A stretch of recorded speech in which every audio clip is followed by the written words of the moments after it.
Solapur MIM मध्ये शहर अध्यक्ष शाब्दीन विरोधात पदाधिकाऱ्यांचे राजीनामे। सोलापूर लोकसभा मतदारसंघात AIMIM चा उमेदवार अधिकृत जाहीर होण्याआधीच मतभेद उफाळून आले। आज शहर अध्यक्षाच्या मनमानी विरोधात आम्ही राजीनामे देत आहोत अशी घोषणा पत्रकार परिषद घेऊन करण्यात आली।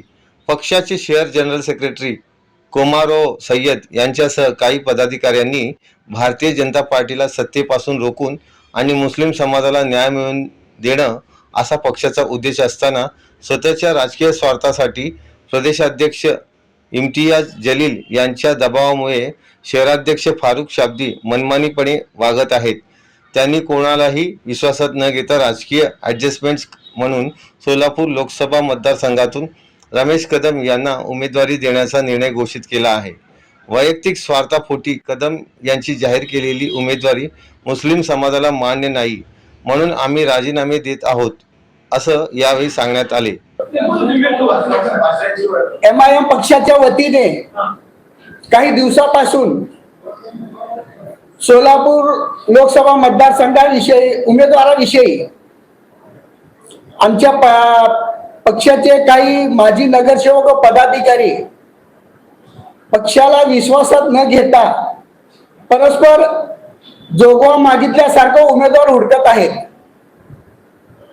ही माहिती आम्हाला कळाल्यानंतर आम्ही पक्षाचे अध्यक्ष व पक्षाचे निरीक्षक पक्षाचे अध्यक्ष फारुख शाब्दी आणि पक्षाचे निरीक्षक अनवर सादात यांच्याशी संपर्क साधला असता तर आम्हाला त्यावेळेस असं त्यांनी म्हटलं की तसं काही चाललेलं नाहीये,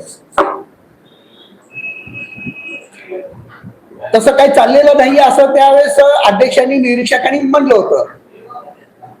मग त्याच्यानंतर काही दिवसांनी शहराध्यक्ष शहरात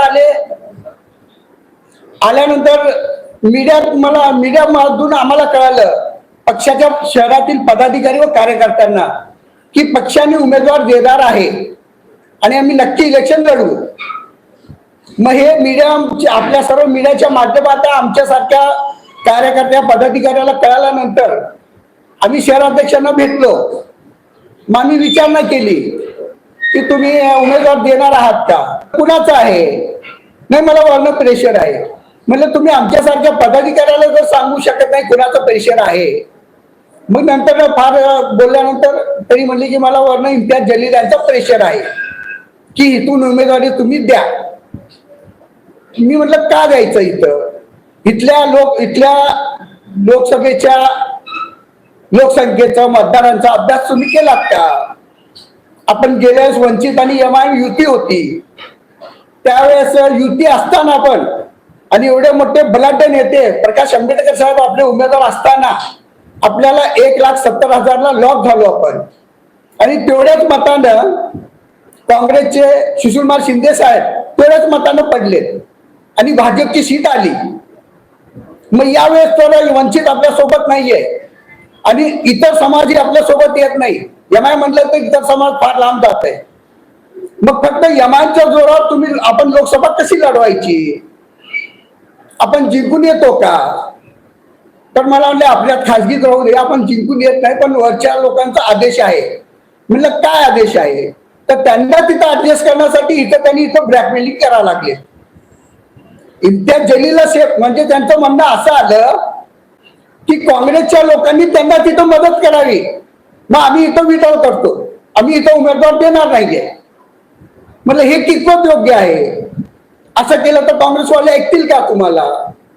इथल्या काँग्रेसवाल्याची तिथं काय, इथल्या कार्यकर्त्याची तिथं काय? ठीक आहे, इथं उमेदवार जर राहिला असता तर बाबा काँग्रेसचे लोक सांगितले असते आतून आपल्या लोकांना। आता शिंदे साहेब किंवा पंडितताई औरंगाबादच्या कार्यकर्त्यांना कसं सांगतील? हे शक्य आहे का? नाही, आता असं प्रेशर आहे। मग आता मी तुम्हाला बोललो, मी आता काही करू शकत नाही। जे काही मुद्दे की आम्ही सामूहिक राजीनामा देत आहे ती अत्यंत योग्य आणि खरी गोष्ट आहे आणि आमचा राजीनामा द्यायचं कारण की कुठल्याही पदाधिकाऱ्यांना विश्वासात घेतले नाही आणि त्यांना काहीही विचारपूस केलेली नाही आतापर्यंत। फक्त आणि फक्त लोकसभा ही लढवायची म्हणून लढवायची, मनमानी कारभार करायचा हा योग्य आम्हाला वाटलेला नाही। कारण की तुम्ही आतापर्यंत कुठल्याही समाजामध्ये जाऊन बैठक घेतलेली नाही, आमदारकीला तुम्ही सर्व समाजाला घेऊन, आमच्या समाजाला घेऊन वैयक्तिक बैठक घेता, तसं लोकसभा तुम्ही निवडणुकीला उमेदवार देताय, तसं कुठं बैठक घेतली का तुम्ही? अरे तुम्ही स्वतःच्या पदाधिकाऱ्याला विश्वासात घेतला नाही आणि डायरेक्ट लोकसभा निवडताय. याचा आम्हाला खुलासा असं वाटतंय की डायरेक्ट हा बीजेपीला आणण्याचा अजेंडा आहे त्यांचा. कोण म्हणतोय? भारत शाब्दी हे जर आणले तर आमच्या समाजाला धोका आहे, म्हणून आज आम्ही हे राजीनामा देत आहोत. पत्रकार परिषदेत महिला अध्यक्षा रेश्मा मुल्ला, रियाज सय्यद, दक्षिण सोलापूरचे अध्यक्ष तहसीब काझी आदी उपस्थित होते. आदींनी राजीनाम्याची घोषणा केली.